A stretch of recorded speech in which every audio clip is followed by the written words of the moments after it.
Hello, everybody, and welcome to the 15-minute Florist. This is part of our Core 4 program. Today's title is Flower Sales 101. So we want to welcome you back. Hope you've been watching some of the other episodes, our titles on business and our titles on design as well. Let's meet your teachers. My name is Tim Huckabee. I'll be doing half of the class today. And along with me is Sam Bowles. Say hello, Sam. Hello. Howdy. All right. Today's topic, Flower Sales 101, just some core basics on helping you to get in the right headspace about selling flowers, whether it's on the phone or face-to-face, shouldn't matter. All right, fact number one, very interesting. Customers don't know anything about flowers. They really don't. We sometimes think that we're going to talk to customers who have this incredible wealth and knowledge of flowers, and they want to hear botanical names from us, and they want to know where the flowers were grown and what the pH acidity level of the soil was. It really doesn't happen. I am happy to tell you, nearly 30 years of doing this, that the overwhelming majority of customers don't know anything about flowers. So that kind of takes you off the hook. You don't have to know all the fancy names.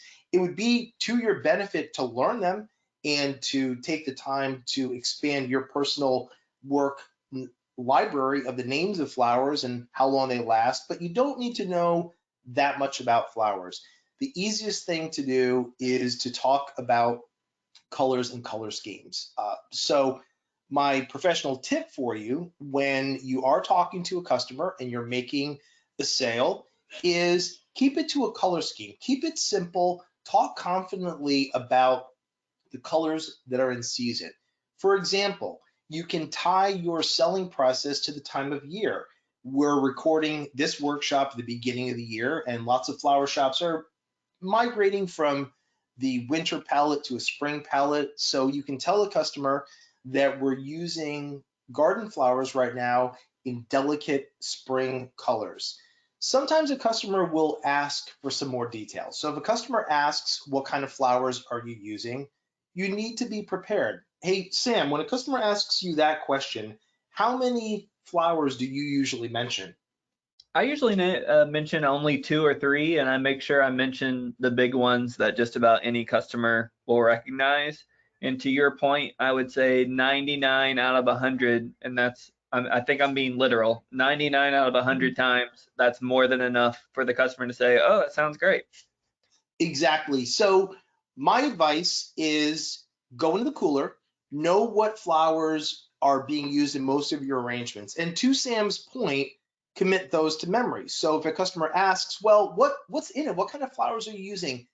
Don't panic. That's not the customer expecting you to give them a laundry list of every single flower and every type of greenery. They just want to get a feel for it.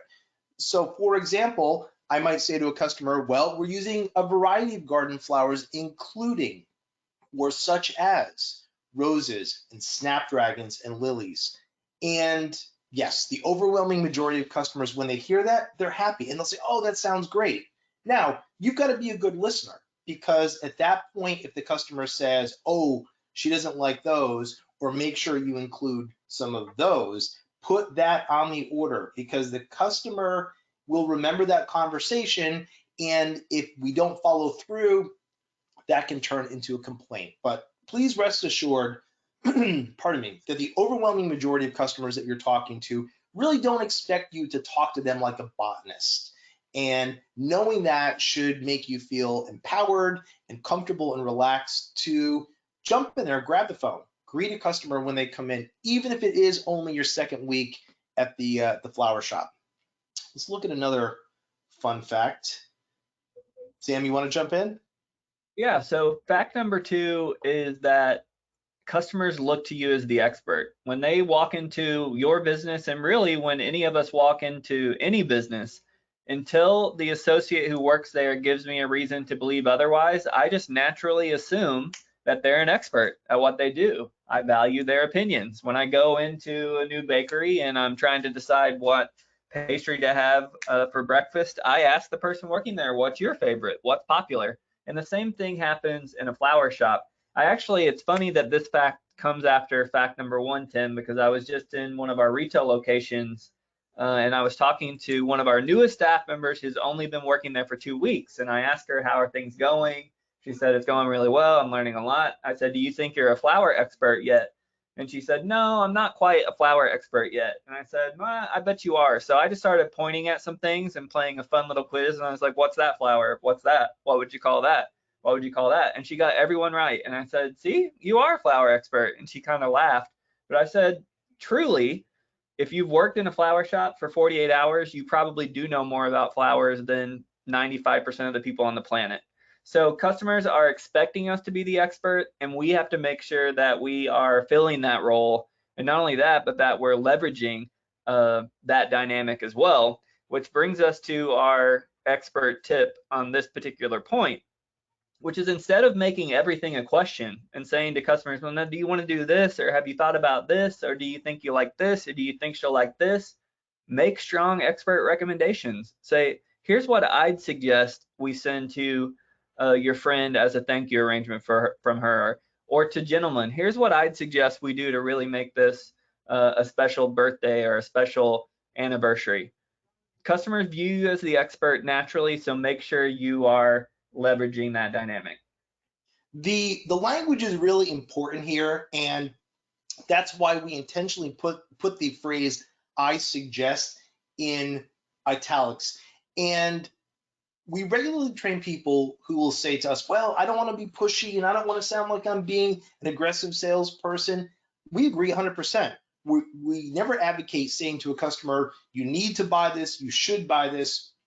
But when you say this is what I recommend or this is what I suggest, it carries a lot of weight. What you're saying to a customer, in essence, is, in my professional opinion, this is what I know is best suited to your needs based upon what you've told me, what you've maybe communicated over the card message. So it really is a chance for you to kind of step in and step up as the expert and give them advice. The nice part about it is the customer can still say, no, I don't, I don't want to spend that much, or that won't work for me. There's no harm, no foul, but they desperately want that. I mean, to that point, Sam, how often when you are in the stores or listening to phone calls, do you hear customers asking your staff, well, what do you recommend or what do you suggest? Yeah, it happens all the time. You know, more and more customers, and we talk about this a lot, more and more customers have shopped on the website, but there are still those customers who call looking at the website and they want the affirmation of the expert on the other end to say, yes, you've picked a good one. That's a beautiful arrangement. True. And you bring up a point that we cover in another one of the workshops here in the 15-minute Florist, that when a customer is shopping on the website and they opt to pick up the phone, there's a reason. In other words, maybe they're overwhelmed by the choices on the website. Maybe they're not quite sure what's appropriate. But when a customer picks up the phone to call you, it's again because even though I'm sure your store website is beautiful and it has wonderful images and it's easy to navigate, the customer still wants help. They want that guidance, they want that validation. So this is where, when you do have a customer on the phone or on the floor, using that language of I suggest or I recommend is just so incredibly powerful, and it's soothing to the customer. The customers feel like, oh, thank you so much. That's what I needed to hear. That's what I wanted to know. So in my experience, you can't use it enough. And whenever I have the opportunity to take a telephone sale or work with somebody face to face, my conversation is constantly peppered with that phrase because it just carries a lot of weight. People do respect it. Let's look at another fact. And this fact has to do with money. This is a big, big issue in our industry. And the fact is simply that the customer is paying for the flowers, not you. And I know that sounds almost overly simplistic, and some people might say, well, duh, of course I'm not paying for it. But what people don't realize, and Sam and I have seen this for years, is we still kind of think that way. In other words, what we do when we're selling flowers is we kind of use our own buying patterns, our own budget, our own financial situation as a guide to what we think a customer can and can't afford, what will and won't be appropriate for their needs. And you've got to separate yourself from that. And like it says here in the box in red, don't sell from your own wallet. Your job is to be the expert, use those phrases I suggest, I recommend, and offer what's best suited for the customer's needs. And it's a tough one. I know when I started in the business, I wasn't making a lot of money and I couldn't afford to arbitrarily send a friend a $200 arrangement as a thank you or for a birthday celebration. But the customers that were calling the store where I worked